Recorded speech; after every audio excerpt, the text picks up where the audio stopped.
اپنی شان ہے اللہ اللہ، ہاں راز دل کے جانے وہ اللہ اللہ، حال بھی پہچانے وہ اللہ اللہ، پھر بھی توبہ مانے وہ اللہ اللہ، حسب ربی جل اللہ، اللہ ما فی قلبی غیر اللہ، اللہ اللہ، نور محمد صلی اللہ، اللہ اللہ، لا الہ الا اللہ، اللہ اللہ، محمد الرسول اللہ صلی اللہ تعالی علیہ وسلم۔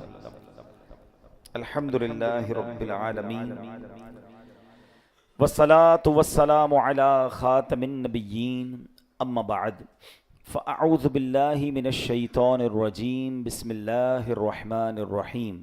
پڑھیے، الصلاة والسلام علیک یا رسول اللہ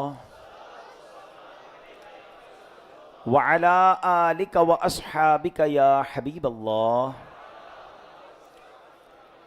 الصلاۃ والسلام علیک یا نبی اللہ وعلی آلک واصحابک یا نور اللہ۔ پیارے اسلامی بھائیوں اور سوشل میڈیا کے ناظرین، آج الحمدللہ بڑی مبارک رات، شب برات، برات کی رات الحمدللہ ہم سب کراچی کے علاقے D H A Jama Masjid فیضان غوث اعظم میں جمع ہیں۔ رب کریم ہم سب کا جمع ہونا اپنی بارگاہ میں قبول فرمائے۔ آج جو کروڑوں لوگ بخشے جائیں گے، اللہ ان بخشے جانے والوں میں ہم سب کا نام بھی تحریر فرمائے۔ درود پاک پڑھنے کے بے شمار فضائل و برکات ہیں۔ ایک بڑی کمال کی حدیث پاک ہے، سرکار دو عالم علیہ الصلوۃ والسلام فرماتے ہیں، اللہ پاک کا ایک فرشتہ ہے، اس کا ایک بازو مشرق میں ہے اور دوسرا بازو مغرب میں ہے۔ غور کیجئے کتنا بڑا فرشتہ ہے کہ اس کا ایک بازو مشرق میں، دوسرا بازو مغرب میں۔ آقا فرماتے ہیں جب کوئی شخص مجھ پر محبت کے ساتھ درود بھیجتا ہے، وہ فرشتہ پانی میں غوطہ کھا کر اپنے پر کو جھاڑتا ہے۔ کبھی آپ نے دیکھا ہوگا کوئی چڑیا پانی میں گر جائے اور جب وہ اپنے پروں کو پھڑپڑاتی ہے، جھاڑتی ہے تو کتنے قطرے گرتے ہیں۔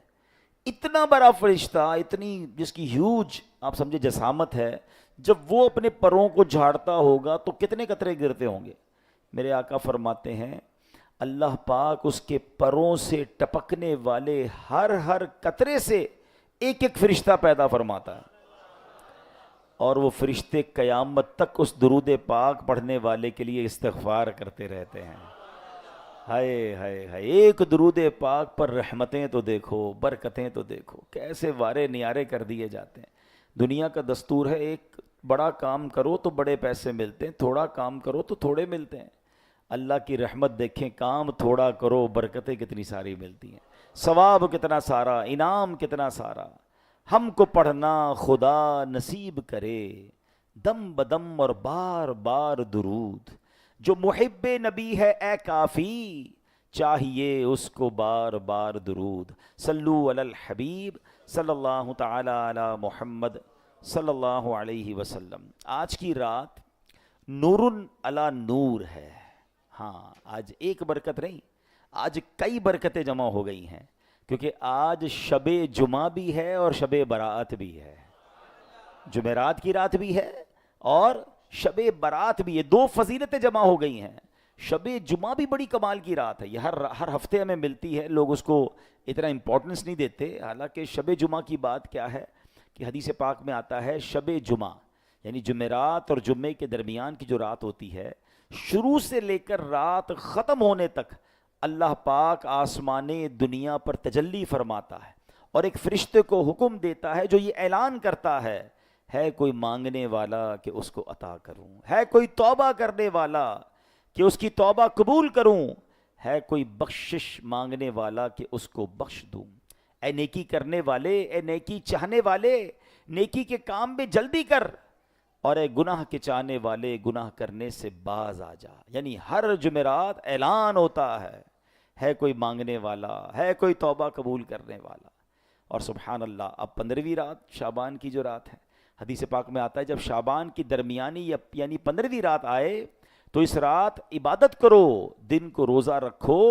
بے شک اس رات سورج غروب ہوتے ہی اللہ پاک اپنی شایان شان آسمان دنیا پر تجلی فرماتا ہے اور ارشاد فرماتا ہے الا من مستغفر لی فاغفر لہ، ہے کوئی مجھ سے مغفرت مانگنے والا کہ اس کی مغفرت کر دوں. الا مسترزق فرزقہ فارزقہ، ہے کوئی رزق مانگنے والا کہ اسے رزق عطا کروں. الا مبتلا فاعافیہ، ہے کوئی پریشان حال کہ میں اس کی پریشانی دور فرماؤں. ہے کوئی ایسا طلوع فجر تک یوں ہی اعلان ہوتا رہتا ہے. باقی دنوں میں ہم کہتے ہیں نا یا اللہ ہماری پکار سن لے، اللہ ہماری مشکل آسان کر دے، اے اللہ ہمارے گناہ معاف کر دے. سنو آج کی رات یہ اعلان ہو رہا ہے کوئی مغفرت کا طلبگار کہ اس کی مغفرت کر دی جائے، ہے کوئی رزق مانگنے والا اسے رزق دیا جائے، ہے کوئی توبہ کرنے والا اس کی توبہ قبول کی جائے، ہے کوئی مبتلا پریشان مصیبت زدہ کہ اس کی مصیبت دور کی جائے. لبیک میرے مولا تیرے گھر میں بیٹھے ہیں، تجھے پکار رہے مولا آج کی رات ہم سب کی مغفرت فرما دے، آج کی رات ہماری مشکلیں آسان کر دے، ہمیں سچی توبہ نصیب فرما دے. اے اللہ ہم سب کے رزق حلال میں برکتیں ڈال دے. اللہ اکبر، کشت امید پہ ہے فضل خدا آج کی رات، ہر طرف چھائی ہے رحمت کی گھٹا آج کی رات. کس قدر جوش پہ ہے حق کی عطا آج کی رات، پائیں گے سارے طلب سے بھی سوا آج کی رات. مغفرت ڈھونڈتی پھرتی ہے گناہ گاروں کو، مغفرت ڈھونڈتی پھرتی ہے گناہ گاروں کو، مہرباں کتنا ہے بندوں پہ خدا آج کی رات. کوئی محروم نہ رہ جائے زمین پہ سائل، کوئی محروم نہ رہ جائے زمین پہ سائل، آسمانوں سے یہ آتی ہے صدا آج کی رات. آج تو پکارا جا رہا ہے، آج تو بانٹنے کی، آج کرم نوازی کی رات ہے. ایک شاعر لکھتے ہیں باران فضل ہوتا ہے اس شب کو ہر گھڑی، خوش بخت ہے جسے ملی یہ عظمتوں کی رات. جو چاہتے ہو تم کو کرے گا خدا عطا، اس کی عنایتوں کی ہے یہ نعمتوں کی رات. دامن بڑھاؤ مانگ لو خیرات مغفرت، اے عاصیوں ہے جلوہ نما رافتوں کی رات. راضی کرو تمام جو ناراض تم سے ہیں، صلح و صفا کی رات ہے یہ قربتوں کی رات. اللہ کریم آج کی رات کی برکتیں ہم سب کو نصیب فرمائے. اچھا یہ بہت خوبصورت سیکوینس ہے کہ رجب شعبان رمضان جو ہے نا یہ گویا نور کی سیڑھیاں ہیں رحمتوں کے دروازے. اب شب برات آ گئی ہے اور آج رات کیا ہو رہا ہے، کتنے لوگ بخشے جائیں گے. حدیث پاک میں نبی پاک نے فرمایا قبیلہ بنی کلب کی بکریوں کے بالوں کی تعداد کے مطابق آج کی رات گناہگار جہنم سے آزاد کر دیے جائیں. اب یہ بہت خوبصورت اگزامپل ہے. میں اگر آپ سے پوچھوں کہ ذرا اپنے سر کے بال گن کے بتائیں تو nobody have power to count the hair of his own head. ہم اپنے سر کے بال نہیں گن سکتے، ایک بکری کے بال نہیں گن سکتے. سوچئے قبیلہ بنی کلب یہ عرب میں سب سے زیادہ بکریاں پالا کرتا تھا. ایک روایت کے مطابق 1000 بکریاں تھیں ان کے پاس. اگر 1000 بکریاں بھی ہوں تو سوچے تو صحیح کتنے بال، یعنی اس کا مطلب کروڑ لوگ آج بخشے جائیں گے. اور پھر تھوڑے دنوں بعد رمضان شریف آ جائے گا اور رمضان میں ہر روز لاکھوں کی بخشش ہوگی انشاءاللہ. پھر ایک ایسی رات آئے گی جس کو شب قدر کہتے ہیں انشاءاللہ. اللہ وہ بھی ہمیں عطا فرمائے. مغرب سے لے کر غروب آفتاب سے طلوع آفتاب تک سلامتی ہی سلامتی، فرشتے اترتے ہیں اس رات. اللہ اکبر، وہ ایک رات 1000 مہینوں سے بہتر رات ہے.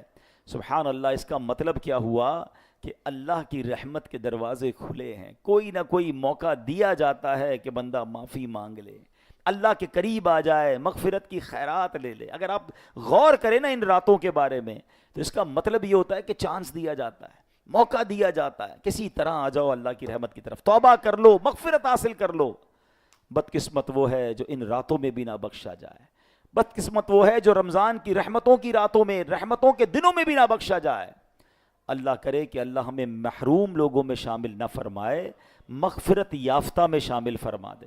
تو اب سمجھ لیں جو دن ہے نا بڑے برکت والے ہیں، اب اللہ کو ناراض کرنے والے دن نہیں ہیں، اب سارا جو وقت ہے آگے عبادت میں اللہ کی رضا والے کاموں میں گزاریں۔ آج کی رات جہاں بخشش کی رات ہے نا، وہاں بڑی کروشل رات بھی ہے، یہ فیصلوں کی بھی رات ہے۔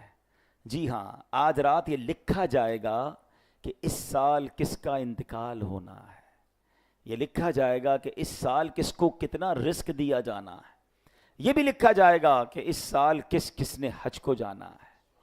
بڑی سینسٹیو نائٹ ہے، ہاں فیصلوں کی رات، یہ تمام کام فرشتوں کے سپرد کیے جائیں گے۔ اور نبی پاک کتنے کانشیس ہوتے تھے اس رات کہ آپ پورا شعبان کا مہینہ کثرت سے روزہ رکھتے۔ بی بی عائشہ نے پوچھا حضور رمضان کے بعد آپ سب سے زیادہ روزے شعبان میں رکھتے ہیں، اس کی کیا وجہ ہے؟ تو آقا نے فرمایا اس میں ایک رات ایسی ہے جس میں ہر جان کے بارے میں یہ لکھ دیا جائے گا کہ کس نے دنیا سے جانا ہے۔ میں چاہتا ہوں جب میرے بارے میں ایسا فیصلہ ہو تو میں روزے سے ہوں۔ یہ کون کہہ رہا ہے؟ اللہ کے حبیب کہہ رہے ہیں۔ مگر ہماری تربیت ہے نا کہ ان کو یہ فکر تھی کہ یہ رات آتی ہے، اور ہم بالکل نارملی اس مہینے کو گزار رہے ہوتے ہیں۔ نہ کریں ایسا۔ آج رات تو ہمارے نامہ اعمال، بک آف ڈیڈ اللہ کی بارگاہ میں پیش ہونی ہے۔ مجھے بتاؤ نا، ہم میں سے کسی کی آڈٹ رپورٹ ہو، کبھی ٹیکس کی رپورٹ ہو، کوئی کورٹ میں پیشی ہو، کسی جناب کوئی اسٹوڈنٹ ہے تو اس کے اسکول کی جناب کوئی ایگزامینیشن ہو، کتنی فکر ہوتی ہے کہ یار وہ رپورٹ صحیح بن جائے۔ آج نامہ اعمال پیش ہونے ہیں۔ دنیا میں تو رپورٹ میں کچھ آگے پیچھے بندہ کر سکتا ہے، اللہ کی بارگاہ میں تو کچھ نہیں کر سکے گا نا۔ دنیا میں ہو سکتا ہے میں نے اور آپ نے کچھ ایسی عبادتیں کی ہوں گی کہ لوگ کہتے ہوں گے یار کتنا نیک ہے، اور اگر اس عبادت میں کھوٹ ہے تو اللہ کو وہ بھی پتا ہے۔ جس نیکی کو لوگ نیکی سمجھ رہے ہیں، اللہ کو یہ بھی معلوم ہے کہ وہ نیکی ہے بھی کہ نہیں۔ سوچیں وہ رپورٹ آج پیش ہونی ہے، کتنا مجھے آج فکر مند ہونا چاہیے۔ اللہ کا شکر ہے ہم اللہ کے گھر میں بیٹھے ہیں، مگر آج رات ہو سکے تو رو رو کر اپنے رب کو منانا ہے اور اس سے کچھ وعدے کرنے ہیں۔ ہاں 15 شعبان تو ہم ہر بار ہی بنا لیتے ہیں، شب برات کو مسجد میں آ ہی جاتے ہیں، صلاۃ التسبیح بھی پڑھ لیتے ہیں، 6 نوافل بھی پڑھ لیتے ہیں، 14-15 روزہ بھی رکھ لیتے ہیں، مگر 16 سے پھر وہی روٹین ہے، وہی نماز قضا، وہی جناب حرام روزی، وہی جناب غلط کام۔ نہیں، یہ توبہ نہیں ہے۔ توبہ یہ ہے کہ اللہ سے وعدہ کرے بندہ، اے اللہ بہت کر لیے، اب نہیں کروں گا، تو بدل دے۔ وہ کریم ہے نا، وہ بدل دے گا۔ آپ پہلے بدلنا چاہیں تو صحیح، میں خود ہی بدلنا نہیں چاہتا تو کہاں سے بدلوں گا؟ تو اسٹیپ فارورڈ کر کے اللہ سے مدد مانگو کہ اللہ بس آ گیا ہوں، اب اپنا پسندیدہ بندہ بنا لے، کیونکہ پتہ نہیں ہے پیارے اسلامی بھائیوں کب ہم دنیا سے چلے جائیں گے۔ آج میں آپ کو ایک ایسا واقعہ سناؤں گا، جب میں نے بھی سنا نا، میں نے پڑھا اس واقعے کو، پہلے بھی کبھی پڑھا تھا لیکن آج دوبارہ پڑھا، تو کچھ واقعات ایسے ہوتے ہیں جو رونگٹے کھڑے کر دیتے ہیں، کچھ باتیں یا جملے ایسے ہوتی ہیں جو ڈائریکٹلی دل پر جا کر اٹیک کرتے ہیں۔ یہ واقعہ سنیے گا، یہ واقعہ کیا ہے۔ علامہ قرطبی رحمۃ اللہ تعالی علیہ بہت بڑے عالم ہوئے، آپ نے ایک سبق آموز اور بہت ہی عبرتناک واقعہ لکھا ہے۔ واقعہ یہ ہے کہ پچھلی امتوں کی بات ہے، ایک شخص تھا، اس کے 2 بیٹے تھے۔ اب موت تو آنی ہے، ایسا ہی ہوا کہ اس والد کا انتقال ہو گیا، اس نے وراثت میں ایک گھر چھوڑا، اس کے 2 بیٹے تھے۔ اب ہوتا تو عموماً یہی ہے کہ گھر بنانے والا بنا کر چلا جاتا ہے، بعد والے عموماً وراثت کے لیے لڑائیاں لڑتے ہیں، حالانکہ شریعت کے مطابق تقسیم کرنی چاہیے، لڑائی پتہ نہیں کیوں بھائی بہن کرتے ہیں، جو جس کا حق ہے اس کو دے دینا چاہیے۔ اب یہی ہوا کہ دونوں بیٹے آپس میں لڑنے لگے کہ گھر میرا ہے، دوسرا کہتا ہے میرا ہے۔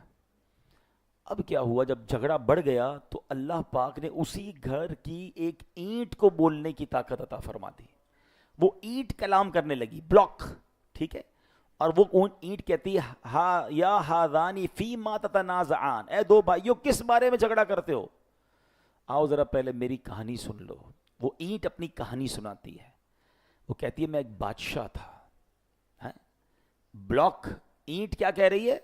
میں ایک بادشاہ تھا، سال ہا سال حکومت کرتا رہا، بڑا کر و فر تھا، بڑا جاہو جلال تھا۔ بادشاہ تو بادشاہ ہوتا ہے نا، رعایا آگے پیچھے، دربان آگے پیچھے، پیسوں کی ریل پیل، کہتے بڑے مزیدار حکومت کی۔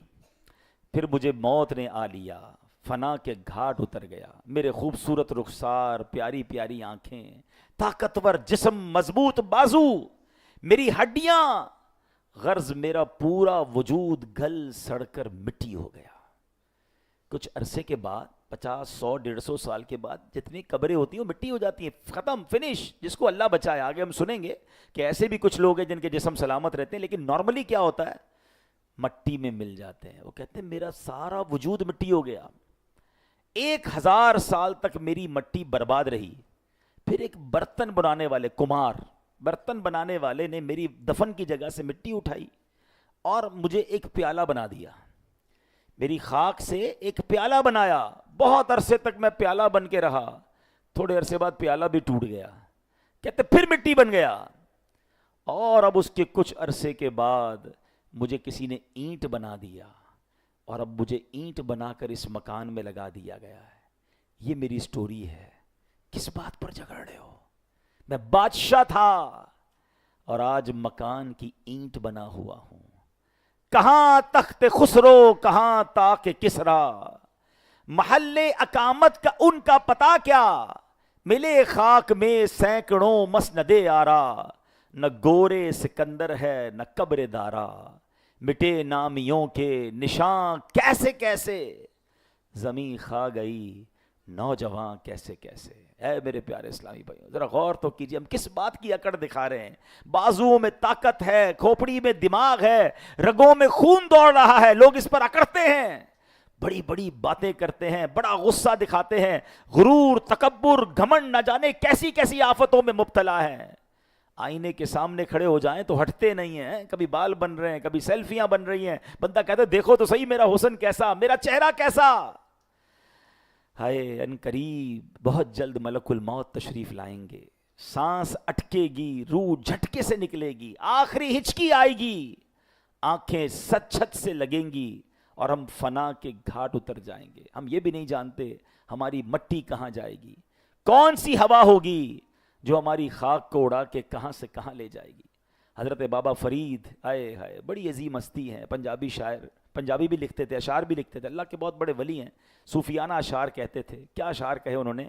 ویخ فریدا مٹی کھلی, مٹی اتے مٹی ڈلی, مٹی ہسے مٹی روے, انت مٹی دا مٹی ہووے, نہ کر بندیا میری میری, نہ تیری نہ میری, چار دلاں دا میلا دنیا, پھر مٹی دی پھر قبر دی مٹی دی ڈھیری.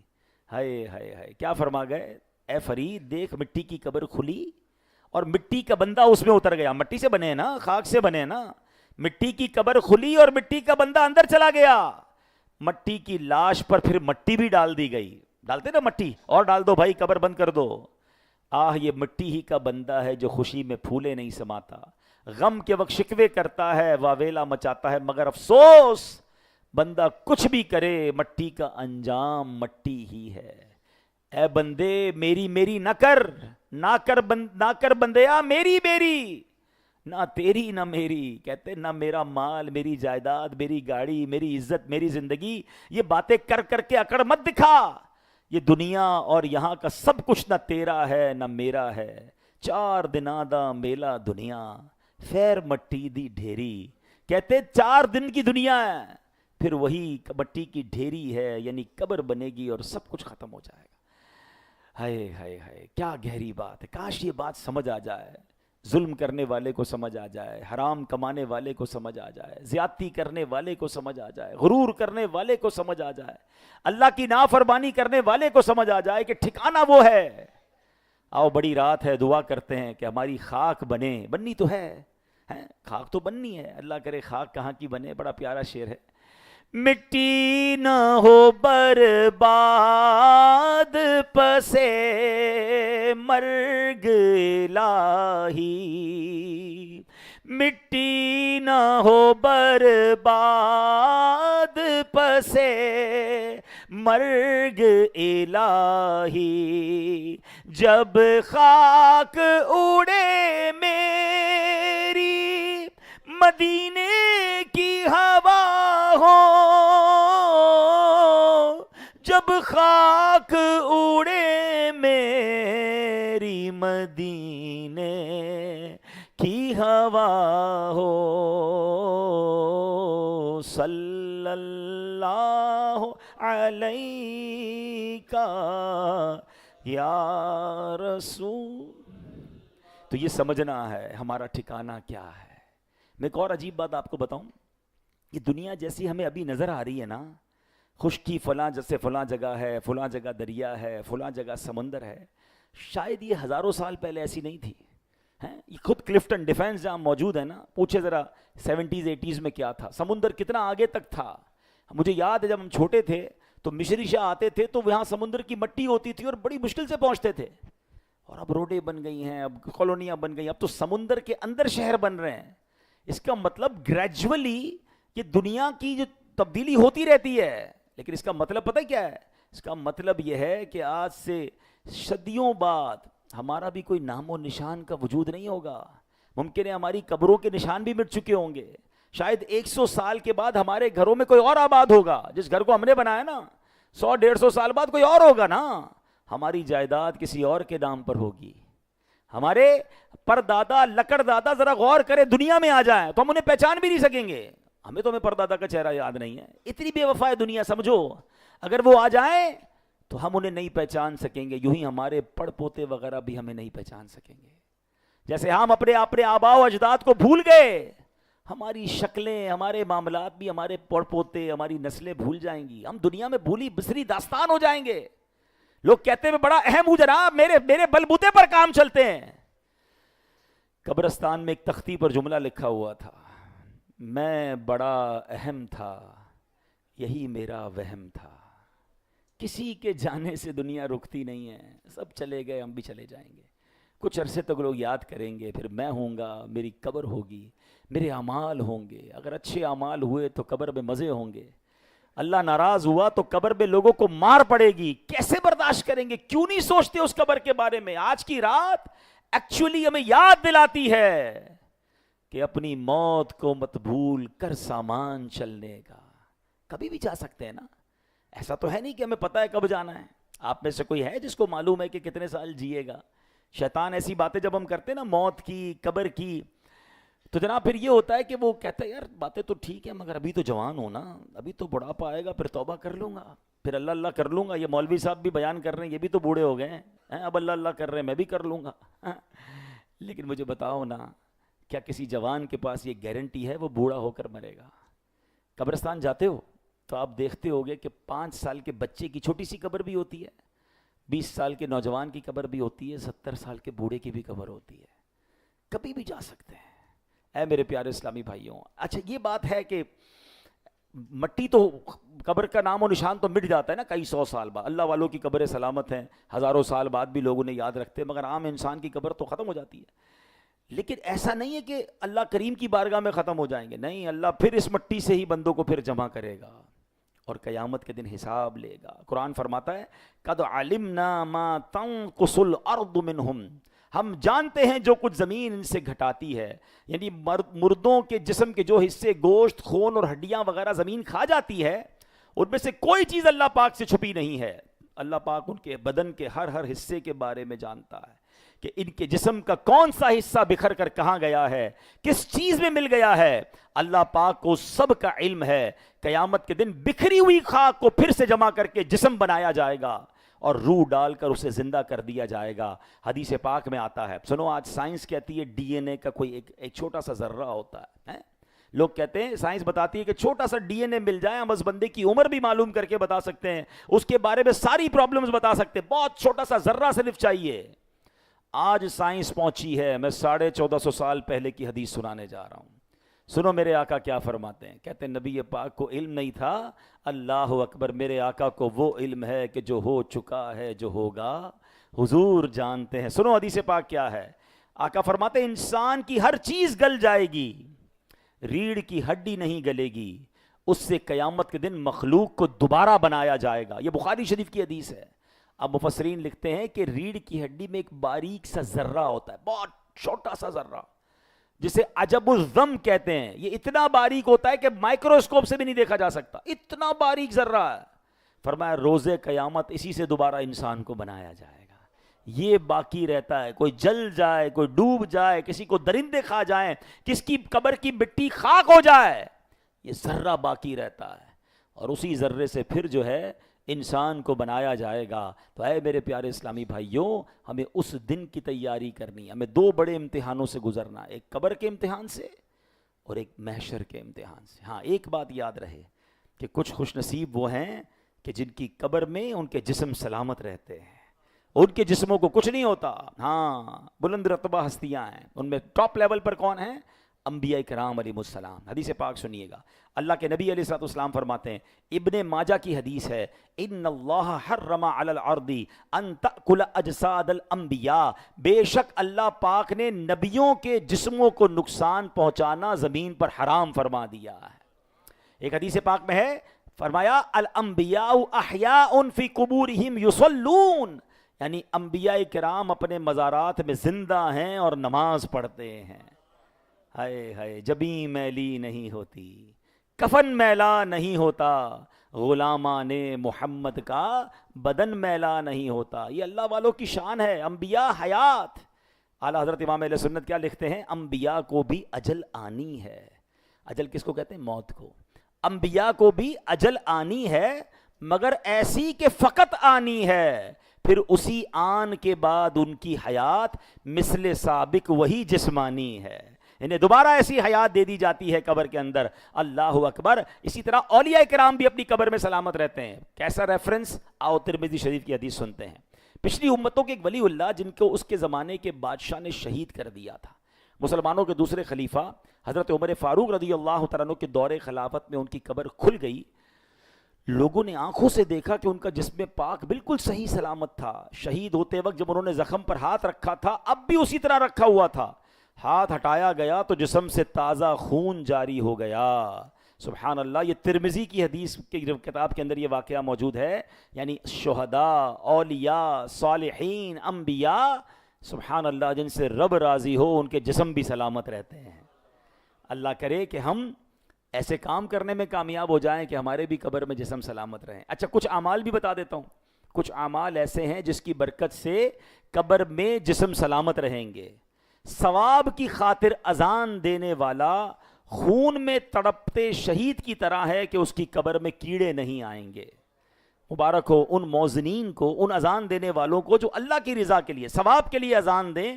انشاءاللہ قبر جسم سلامت رہے گا. نبی پاک علیہ الصلوۃ والسلام نے فرمایا، جب حافظ قرآن انتقال کرتا ہے، ہائے ہائے حافظ قرآن کی قسمت دیکھو، تو اللہ پاک زمین کو حکم دیتا ہے کہ اس کا گوشت مت کھانا. زمین عرض کرتی ہے، اے میرے رب، میں اس کے گوشت کو کیسے کھا سکتی ہوں حالانکہ تیرا کلام اس کے سینے میں ہے. مبارک ہو ان کو قرآن جن کو یاد ہے. اللہ حافظ بھی بنائے تو حافظ با عمل بنائے. اچھا، ایک بات یاد رکھیے گا. اب کچھ لوگ یہ کنفیوز ہو جاتے ہیں کہ جناب قبر میں کوئی گیا ہی نہیں تو پھر اس سے سوال جواب کیسے ہوں گے، اس کو عذاب کیسے ہوگا؟ کسی کو سمندر میں کوئی ڈوب کے مر گیا، یا جناب کسی کو کسی جانور نے، شیر نے کھا لیا، مچھلیوں نے کھا لیا، تو اس کی قبر کا کیا ہوگا؟ ہاں، یہ سنیے گا. قرآن مجید فرقان حمید میں اللہ ارشاد فرماتا ہے، وَمِن وَرَائِهِمْ بَرْزَخٌ إِلَىٰ يَوْمِ يُبْعَثُونَ. قرآن کہتا ہے ان کے آگے ایک رکاوٹ ہے اس دن تک جس دن وہ اٹھائے جائیں گے. یعنی موت سے لے کر قیامت کے دن کا جو اٹھنے کا عرصہ ہے نا، بیچ میں جو ٹائم ہے مرنے سے لے کر قیامت تک کا، اس کو برزخ کہتے ہیں. یہ عرصہ مٹی کے نیچے گزرا تو وہ قبر ہے. کسی کو شیر نے چیڑ پھاڑ کر کھا دیا تو کھا لیا، وہی اس کی قبر شمار ہوگی. کوئی سمندر میں ڈوب گیا تو وہی اس کی قبر شمار ہوگی. غرض ہے کہ غرض کے مرنے کے بعد انسان جہاں بھی ہے، جس حالت میں ہے، اللہ پاک یہ قدرت رکھتا ہے کہ اس کے اعمال کی سزا یا جزا اسے وہیں عطا فرما دے. اور یہ حق اور سچ معاملہ ہے، اس سے کوئی بچ نہیں سکتا. اب ذرا سوچئے گا، ایک بادشاہ نے ایک عجیب پلان کیا، بولا یہ قبر میں جاؤں گا تو عذاب ہوگا نا. تو اس نے مرنے سے پہلے ایک وصیت کی، اپنے بیٹوں کو بلایا کہ دیکھو جب میں مر جاؤں مجھے دفن نہیں کرنا، مجھے ایک لوہے کے صندوق میں، پہلے ایک لوہے کا تابوت بنانا، پھر میری لاش کو اس تابوت میں رکھ کے ایک لوہے کے صندوق میں رکھ دینا، پھر اس صندوق کو دفن مت کرنا بلکہ چھت سے لٹکا دینا. قبر میں جاؤں گا ہی نہیں تو پھر عذاب ہوگا ہی نہیں. بچوں نے عجیب و غریب وصیت پر عمل کیا. وہ جب بادشاہ مرا تو لوہے کا تابوت بنایا، پھر اس کو لوہے کے صندوق میں ڈالا اور چھت سے لٹکا دیا. ہائے ہائے ہائے، پہلی رات ہوئی نا تو کمرے سے عجیب و غریب آوازیں آنے لگی. بچے پریشان کہ ابا کو جس قبر میں، قبر تو نہیں جس صندوق میں لٹکایا، آوازیں کیسے آ رہی؟ صندوق ہل رہا تھا. جب کمرے میں گئے تو صندوق کو کھولا، اندر سے تابوت کو کھولا تو دیکھا کہ خوفناک سانپ جو ہے وہ بادشاہ کے چہرے پر بیٹھا چہرے کو کاٹ رہا ہے. سارے پریشان کہ کوئی راستہ ہی نہیں ہے، یہ سانپ پہنچا کیسے اندر؟ بڑی مشکل سے سانپ کو نکالا.